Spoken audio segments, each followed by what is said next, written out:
Hello everyone, welcome back to my new vlog. तो जी आप लोग कैसे हैं? मैं बहुत अच्छी हूँ और I hope you all are doing really well. ये यहाँ पे दोपहर का ही टाइम है। आरोग्य कोचिंग जा चुका था, मतलब ट्यूशन जा चुका था।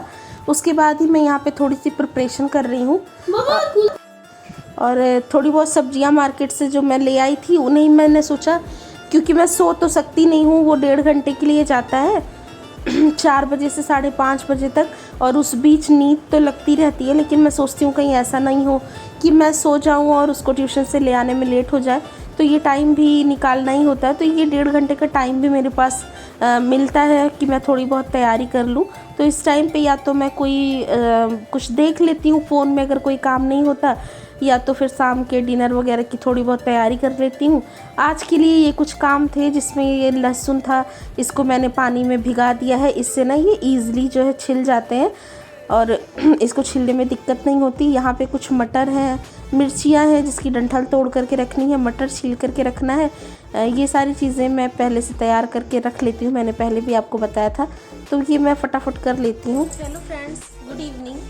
तो जी दिन है मंडे का और 5 नहीं बजे हैं, अभी 4:30 बज रहे हैं। आरोग्य को मैं ट्यूशन छोड़ करके आई हूँ। नींद मुझे लग रही थी बहुत तेज़, मन हो रहा था मेरा सोने का, लेकिन फिर 5:30 बजे उसे स्कूल से लेने भी जाना, ट्यूशन से लेने भी जाना है। और सो जाती हूँ तो डर लगता है कहीं ऐसा ना हो सो जाऊँ और उसकी छुट्टी हो जाए। तो यहाँ पे मैंने सोचा तब तक मैं अपना थोड़ा बहुत काम ही निपटा लूँ। तो कल सब्जियाँ ले आई थी और धनिया पुदीना तो इसके पापा ने तुरंत ही साफ़ कर दिया था, मैंने बोला था, क्योंकि मुझे चटनी पीसनी थी। बाकी मटर, मिर्ची, लहसुन और 1-2 सब्जियां हैं, वो मुझे प्रेप करके पहले से रखनी है। और बस वही मैं कर रही हूँ। आधे घंटे में जितना हो पाएगा उतना कर लूँगी, फिर आरोग्य का ट्यूशन से लाने का टाइम भी हो जाएगा। और आजकल मैं जो है ऐसे व्लॉगिंग नहीं कर पा रही हूँ ज़्यादा, सिर्फ रेसिपीज़ ही आप लोग को दे पा रही हूँ, क्योंकि जो है पता नहीं, मतलब दिन में टाइम ही नहीं मिल पाता कि मैं ज़्यादा मतलब फ़ोन से रिकॉर्ड कर पाऊँ।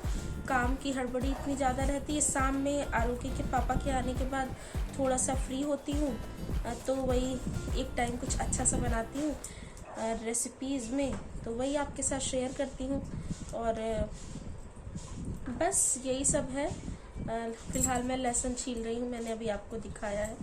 ये भिगा लिया है मैंने तो बाउल में, और इसको मैं छील लूँगी।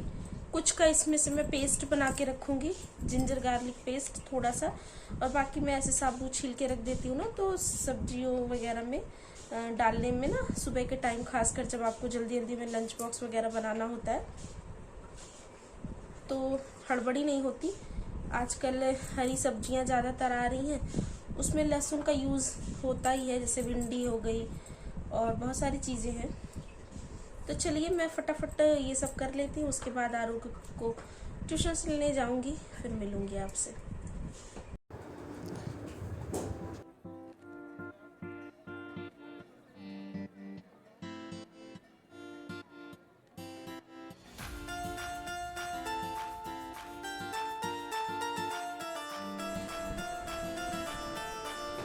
और देख लीजिए, बात करते करते आरोग्य को स्कूल से लाने से पहले मैंने यहाँ मटर, मिर्ची, लहसुन सारी छील करके तैयार कर लिया है। और अब मैं आरोग्य को स्कूल से लेने जाऊँगी। उसके पहले मैं आपको थोड़ा सा व्यू दिखा रही हूँ। शाम के टाइम मौसम कितना अच्छा सा हो जाता है ना। और यहाँ पे थोड़ी सी तैयारी, और कपड़े कुछ धुले थे वो भी टंगे हैं। यहाँ पे मैं ताला बंद कर रही हूँ, जा रही हूँ मैं आरोग्य को लेने।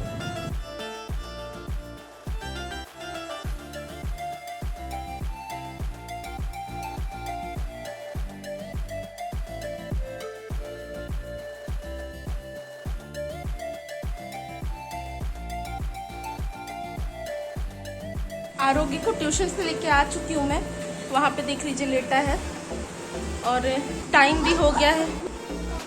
तो यहाँ पे चीज़ें मैंने आपको दिखा दी थी, छील के मैंने तैयार कर दिया था। यहाँ पे पैन मैंने थोड़ा सा साफ़ कर लिया है अपने लिए, 1 कप चाय बनाऊँ। टाइम हो रहा है 6 बजने वाले हैं। उसके बाद आज अभी जाना है छत पे, पौधों में पानी वगैरह भी डालना है। फ़िलहाल आरोग्य के पापा के आने में टाइम है, मैं अपने लिए चाय बना ले रही हूँ। और फिर मिलती हूँ आपसे।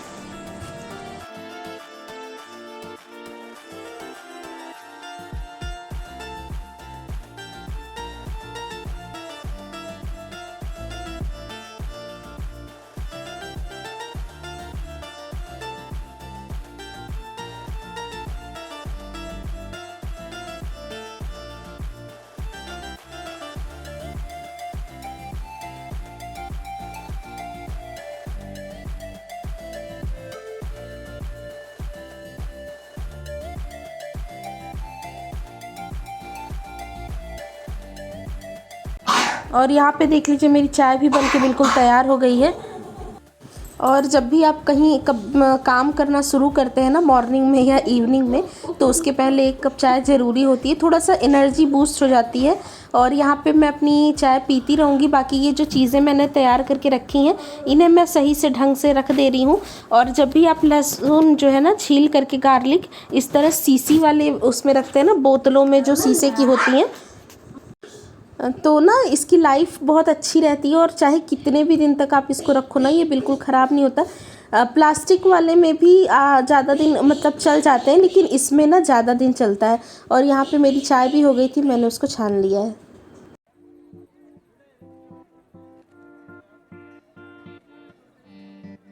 और जिस टाइम भी आप किचन में रहते हैं ना, उस टाइम ज़रूरी नहीं है कि आप एक ही काम करें।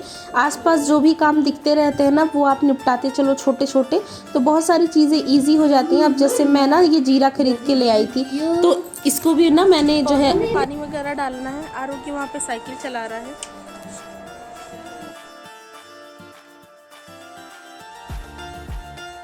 और यहाँ पे मैं अपने सारे कपड़े जो है कल धुले थे।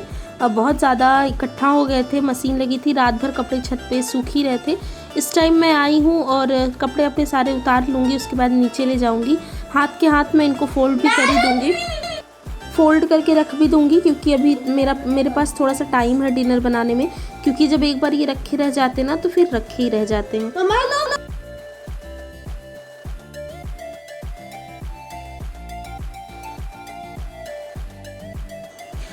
कपड़े मैंने सारे उतार लिए हैं और यहाँ पौधों में पानी भी डाल देते हैं। ये पाइप ना मशीन की ही पाइप है, इससे मतलब मशीन में कनेक्ट करके ही पानी डालते हैं। तो इसको मैं यहाँ छत की टोटी पे ही रखती हूँ, पानी वगैरह डालने के लिए काम आता है। क्योंकि बहुत छत पे बहुत दूर दूर तक हमने गमले लगा रखे हैं ना, तो मग से पानी ले जाके डालने में थोड़ी सी थकान आ जाती, क्योंकि हैं काफ़ी गमले हैं, मेरे ख्याल से 30-35 ही होंगे। और इनको सबको मुझे रिप्लेस भी करना है।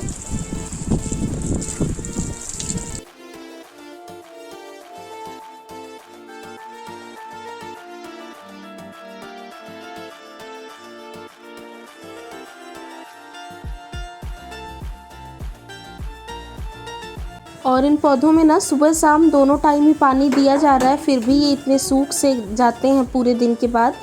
आजकल धूप ही इतनी ज़्यादा तेज़ होती है ना, कि जैसे ही आप पानी डाल दो तो ये ना खिल से जाते हैं बिल्कुल। और जब आओ तो बिल्कुल मुरझाए से रहते हैं। तो पौधों में सुबह शाम इस गर्मी में पानी देना भी ज़रूरी है। छत पे धूप भी बहुत तेज़ होती है। और यहाँ पे देख लीजिए मैंने अपने छत के काम तो कर ही दिए हैं, पाइप वगैरह मैं रख दूँगी। और आरोग्य को थोड़ा बहुत मुझे होमवर्क वगैरह भी कराना है, तो मैं उसको लेकर के अभी नीचे आ गई हूँ। नीचे आकर के थोड़ी देर मैंने आरोग्य को काम की कराया और अपनी जो चाय थी वो पी ली। और अभी थोड़ा टाइम हो गया, आरोग्य के पापा भी आ ही चुके हैं। मैं यहाँ डिनर बनाने की तैयारी कर रही हूँ। और डिनर में ना मैं बनाने वाली हूँ करेले की भरवा, मतलब भरवा करेले बनाने वाली हूँ। और उसमें ना गलती से एक भिंडी भी आ गई है, ये एक बची हुई थी पिछले लॉट में जो सब्जियां आई थी उसमें से। तो मैं इन्हें कैसे बनाती हूँ, मैं बहुत अच्छा तरीका आपके साथ शेयर करूँगी। आज मैं कच्ची केरी से इनको बनाने वाली हूँ, और इसका टेस्ट ना मैं सच बता रही हूँ बहुत अच्छा आएगा। आप इस मेथड से एक बार ट्राई ज़रूर करिएगा। फ़िलहाल मैं इसको छील दे रही हूँ। अच्छा, बहुत सारे लोग ना ये जो छिलका निकल रहा है ना, इसको भी उसमें यूज़ करते हैं, लेकिन वो एक डिफरेंट रेसिपी होती है। उसका भी मैं कभी आपके साथ शेयर कर दूँगी, लेकिन ना फिर वो कड़वा सा, थोड़ा सा कड़वा सा लगता है। तो मैं आज इसको यूज़ नहीं कर रही हूँ, लेकिन ये है कि मैं कभी आपको बताऊँगी कि वो कैसे बनती है। अभी फ़िलहाल मैं एक दूसरा मेथड आपके साथ शेयर कर रही हूँ, दिखाती हूँ मैं आपको। और आपको ना इन करेलों को बिल्कुल बिल्कुल ही खुरच के कि बिल्कुल इसकी स्किन ही बहुत ज़्यादा निकल जाए, ऐसा नहीं करना है। हल्के हल्के हाथों से ही निकालना है ताकि थोड़े थोड़े से इसके ऊपर की जो बॉडी है ना वो रहे, क्योंकि ये करेले बिल्कुल टेंडर से और छोटे छोटे से ही हैं, तो इसमें बहुत ज़्यादा कुछ है नहीं। और ना भरवा बनाने के लिए बिल्कुल सेम साइज़ के करेले ही अच्छे होते हैं। मतलब बड़े करेले का भी लोग बना लेते हैं और इससे भी छोटे करेले का बना लेते हैं, लेकिन इतने बड़े जब आप लेंगे ना तो उसमें अच्छी तरह से मतलब इनफ स्टफिंग आप भर पाएंगे। और अगर इससे भी ज़्यादा टेंडर और कच्चे कच्चे से आपके करेले हैं जिनका बीज बिल्कुल ही मुलायम है, तो उसमें आप थोड़े बहुत निकाल दीजिए, थोड़े बहुत रखिए। अगर पूरा ही निकालना चाहते हैं तो आप पूरा भी निकाल सकते हैं। मैं ना इसको पूरा ही निकाल दे रही हूँ क्योंकि जो है आरोग्य के पापा भी खाएंगे और आरोग्य को भी मैं सोच रही हूँ ट्राई करवाऊंगी। तो अगर ये कड़वा लगेगा तो वो खाएगा नहीं। खैर कड़वा लगता नहीं है बिल्कुल भी। इसमें से ना देख लीजिए कैसे मैं इसके सारे बीज और इसके पल्प जो है वो निकाल दे रही हूँ और इसको बिल्कुल ही अंदर से स्मूथ कर दे रही हूँ। और यहाँ पे आरोग्य के पापा आरोग्य के लिए फ्रूटी भी ले आए थे, तो वो ये खुलवाने आ गया मेरे पास और इसको मैं साफ़ कर लेती हूँ, आगे फिर आपसे बताती हूँ।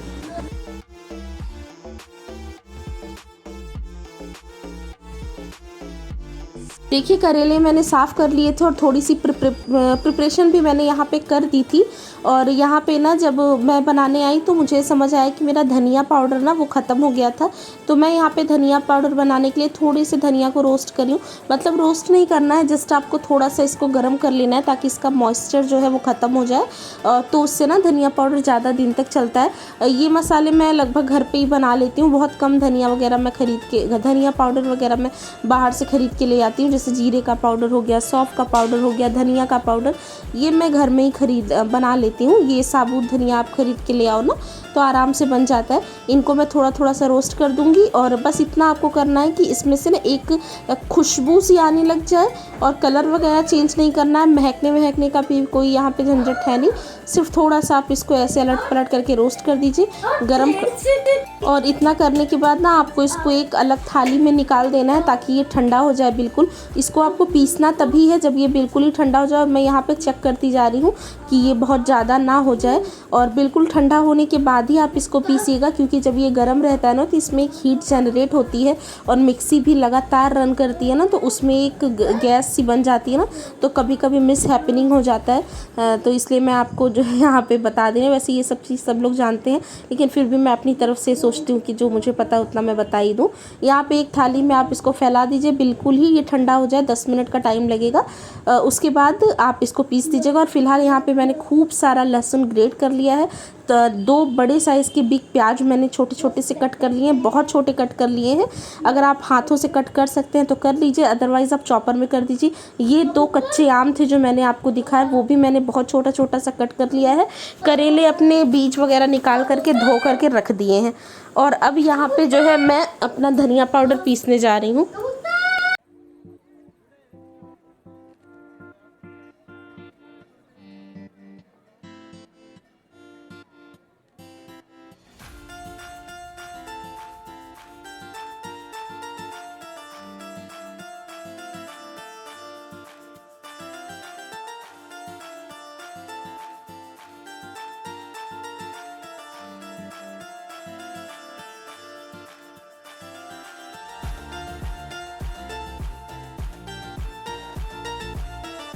और इसको आपको ना पहले 1 पे, फिर 2 पे, फिर 3 पे, फिर वापस से बंद कर देना है, फिर 1 पे, ऐसे ना रन कर करके आप इसको, क्योंकि आप लगातार बहुत देर तक इसके तो ना इसके जो नीचे का जो बैठ जाता है धनिया वो बहुत ज़्यादा पिस जाएगा और ऊपर के जो है ना वो खड़े खड़े से रह जाएंगे। तो यहाँ पे मुझे थोड़ी सी कसर लग रही थी, तो मैंने इसको दोबारा कर दिया है और यहाँ पे ये बिल्कुल फाइन हो गया है।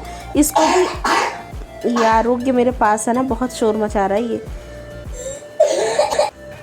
और अब ना मिक्सर हाथ, और इसी समय ना जो भी चीज़ें मैं निकाली हैं उसको हाथ के हाथ ही उसकी जगह पे रख देंगे, जिससे थोड़ा सा ना डिक्लटर सा हो जाए। और क्योंकि छोटा सा ही है स्पेस भी, और यहाँ पे अगर आप चीज़ें फैलाते रहो ना तो और भी ज़्यादा बुरा हो जाता है। फ़िलहाल आ जाते हैं अपनी कलौंजी बनाने के प्रोसेस में, भरवा करेले बनाने के प्रोसेस में। कढ़ाई में सरसों का तेल लिया है, सरसों का ही तेल आप लीजिएगा अगर आप खाते हैं तो बहुत अच्छा टेस्ट आएगा इसमें। और वो जो दोनों इस चॉप किए हुए प्याज, तो जो दोनों प्याज कटे हुए थे ना उसको और लहसुन दोनों ही मैंने एक साथ ही डाल दिया है। तेल ना आपको बहुत ज़रा सा लेना है, ज़्यादा तेल आपको बिल्कुल भी नहीं लेना है, क्योंकि हम इसको स्टफिंग के जैसा ही बना रहे हैं। बहुत ज़्यादा तेल तेल हो जाएगा ना तो आपको इनको करेलों में स्टफ़ करने में बहुत प्रॉब्लम होगी। दोनों प्याज, और यहाँ पे ना पकाने वकाने जैसा कोई सीन नहीं है, सिर्फ हमें इसका मॉइस्चर ही ख़त्म करना है ताकि ये सूखे सूखे से हो जाए, क्योंकि बहुत देर तक करेले अभी पकेंगे और उसमें ये सारी चीज़ें पक जाएंगी। तो आप बस इस चीज़ का ध्यान दीजिए कि आप इसको रोस्ट कर रहे हैं, जैसे हम भूनते हैं ना उस तरह से आप फ्लेम तेज करके भून दीजिए। मसाले डाले हैं मैंने, हल्दी लिया है, नॉर्मल मिर्ची का पाउडर लिया है, कश्मीरी मिर्च थोड़ी सी ली है, और ये एक मसाला है ना, मैं आपको बता दूं, जो पंच फोड़न मसाला होता है ना, जो हम अचार के लिए यूज़ करते हैं। अचार के मसालों में धनिया, सौंफ, जीरा, मेथी, अजवाइन, सरसों, ये सारी चीज़ें पिसी हुई होती है ना, वो मसाला है जो अचार के लिए बनाया जाता है। वो मसाला मैंने लिया है, वो 2.5 स्पून भर करके मैंने डाला है। और ये कच्चे कटे हुए आम, 2 आम थे, कच्चे ही थे, इनको भी मैंने काट के रखा था, इनको भी मैंने डाल दिया है। 1 बूंद पानी डाला है सो दैट मसाले हमारे जले नहीं। और अब यहाँ पे सिर्फ इन मसालों के हिसाब का नमक यहाँ पे डाल देंगे, और अभी भी फ्लेम हाई ही है। थोड़ा सा 1 मिनट के लिए ढकेंगे ताकि आम थोड़े सॉफ्ट हो जाएं, और कुछ नहीं है, पकाने का कोई चक्कर है नहीं, पक जाएगा बाद में। और बस आपको ना इसमें एक मतलब वो मसाला आप बना लीजिएगा ज़रूर से, उसको ही कलौंजी का मसाला कहते हैं। ये है फ़िलहाल धनिया का पाउडर जो अभी मैंने फ्रेश ही पीसा था, और इसकी खुशबू बहुत अच्छी आ रही थी इस समय, क्योंकि फ्रेश फ्रेश ही था ना। अभी 5-6 दिन ये अच्छा सा महकेगा, बाद में फिर इसकी महक भी धीरे धीरे कम हो जाती है। तो इसीलिए आप बल्क में ना पीसें, थोड़ा थोड़ा सा पीस के मसाले रखें ना तो ज़्यादा चलता है। तो मैं आपको बता रही थी कि जो अचारी मसाला मैंने आपको बताया है ना, उसको आप ज़रूर पीस लीजिएगा। आप लोग जानते होंगे, अगर नहीं जानते तो किसी एक वीडियो में इस मसाले की रेसिपी मैं आपके साथ शेयर कर दूँगी, और अगर आप जानते हैं तो बहुत अच्छी बात है। मसाले में धनिया, सौंफ, जीरा, अजवाइन, मेथी, सरसों और लाल मिर्च, इतनी चीज़ें थी जिसको लेकर के पीसा हुआ था। ये मैंने आपको पहले भी बताया कि मैं ये मसाला तैयार रखती हूँ, क्योंकि बहुत सारी सब्जियों में थोड़ा सा बस आधा स्पून ही डाल दो ना तो इससे काम चल जाता है। और इसको कहते भी कलौंजी मसाला ही है। ये आप बना लीजिएगा, रेसिपी बहुत जल्दी मैं आपके साथ शेयर करूँगी। और अब जब हमें लगा कि बहुत सॉफ्ट हमारा ये मसाला हो गया है तो इसको मैंने निकाल दिया है, और निकालने के बाद इसको एक प्लेट में आप रख दीजिए, ये बिल्कुल ठंडा हो जाए। और यहाँ पे दूध मैं बॉईल कर रही हूँ, आरोग्य को पीने के लिए दूंगी, क्योंकि डिनर बनने में तो अभी थोड़ा सा टाइम है, तब तक ये थोड़ा सा दूध पी लेगा। और उसके बाद यहाँ पे जब तक मसाला हमारा ठंडा होगा ना, साइड बाय साइड सारा काम हम निपटाते जाएंगे। यहाँ पे सिंक में चाय वाय के थोड़े से बर्तन, और आरोग्य के पापा आए थे तो उनका टिफ़िन बॉक्स वगैरह है, आरोग्य का भी टिफ़िन है, इसको मैं फटाफट धो देती हूँ। उसके बाद मैं आगे का काम करूँगी, तब तक हमारी स्टफिंग भी ठंडी हो जाएगी।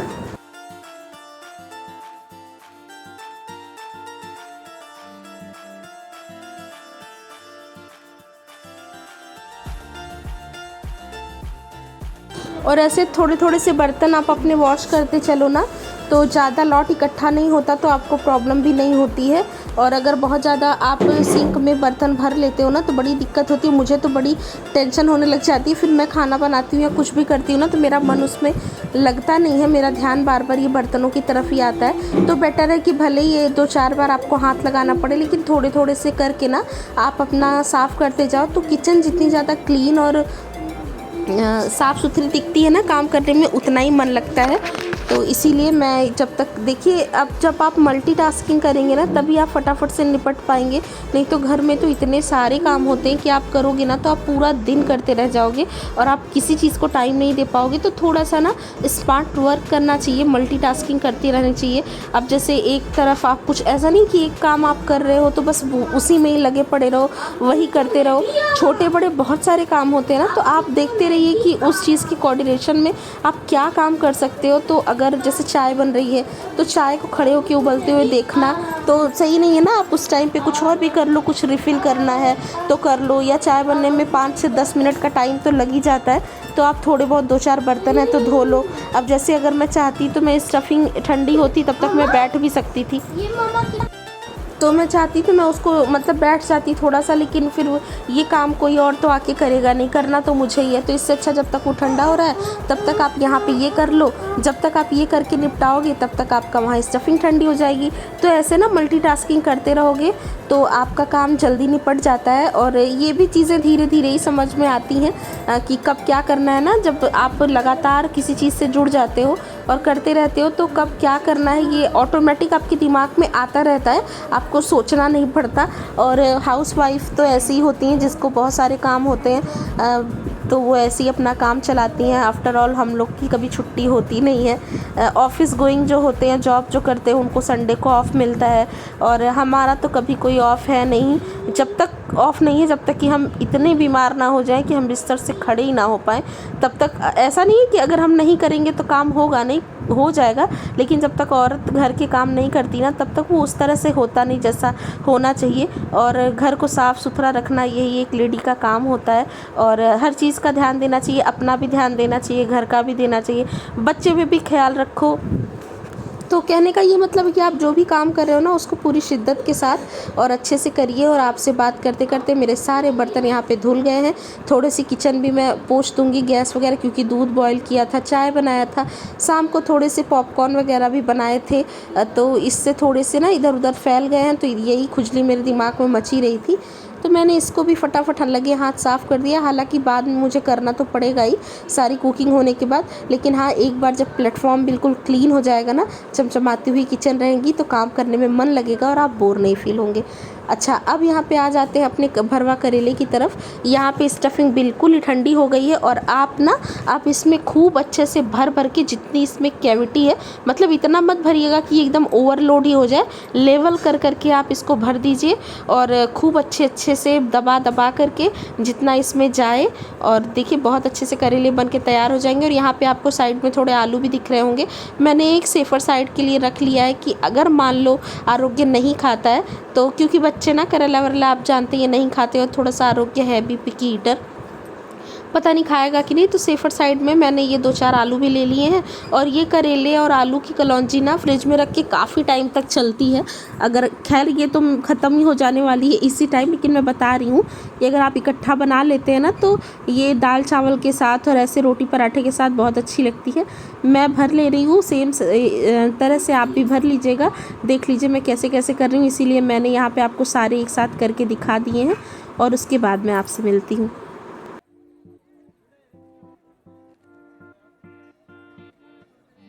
और ये जो एक भिंडी थी ना, इसको भी मैंने भर लिया है। आप ये सेम मसाला, सेम स्टफिंग बना के ना करेला, परवल, भिंडी और इनफैक्ट बैगन, आलू, किसी भी चीज़ का भरवा कर सकते हैं। ये एक मतलब ऑलराउंडर मसाला है जो हर चीज़ के भरवा बनाने के लिए। और पता है, ये मसाला भी फ्रिज में रख के काफ़ी लंबे टाइम तक चलता है। आप इकट्ठा बना दीजिए और उसके बाद जब आपको खाना हो तभी आप भर लीजिए 4-6-10 चीज़ों में, और उसके बाद बना लीजिए। और भुनाई में इसका थोड़ा सा टाइम लगता है, मतलब टाइम तो मैं आपको बताऊँ इस रेसिपी में लगता है, इसकी प्रिपरेशन में, इसकी तैयारियों में काफ़ी टाइम जाता है, लेकिन लास्ट में ना ये बहुत अच्छी बन करके निकलती है।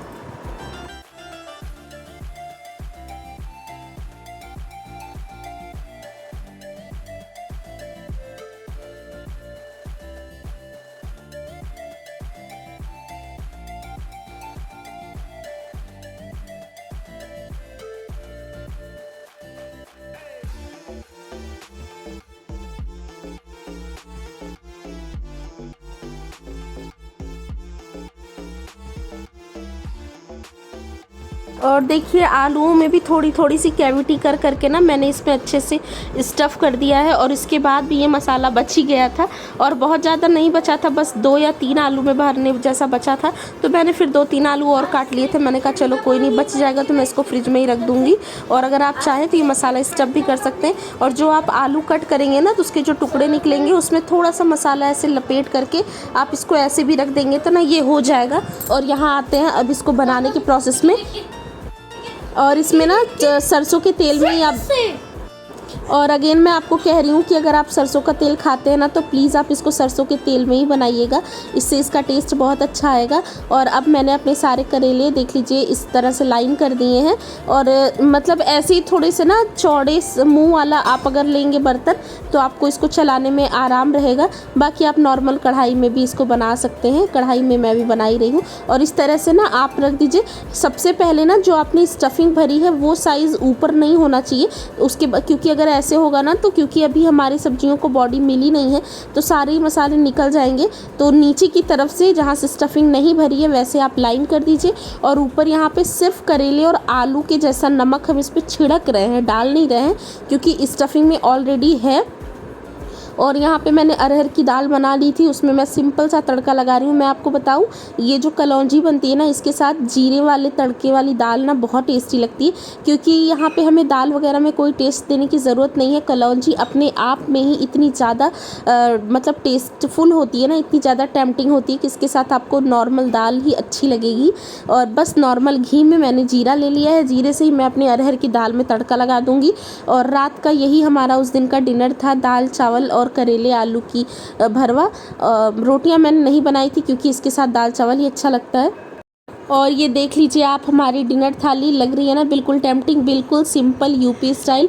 और इसका मास्टर इंग्रेडिएंट है ये करेला भरवे। आप इसको भरवा करेले आप इसको ज़रूर बनाने वाले हैं कच्ची कैरी के साथ, और आप डिसअपॉइंटेड बिल्कुल नहीं होंगे। और तब तक जाने से पहले एक क्विक रिमाइंडर, अगर आप चैनल पर नए हैं तो प्लीज़ मेरे चैनल को सब्सक्राइब करिए। और मैं आपसे मिलूंगी कल एक नए व्लॉग के साथ। तब तक you guys take care, I am sending lots and lots of love to you all. Thank you so much for watching. और अगर अभी तक सब्सक्राइब नहीं किया है तो प्लीज़ जाते जाते सब्सक्राइब कर दो। Bye bye, take care.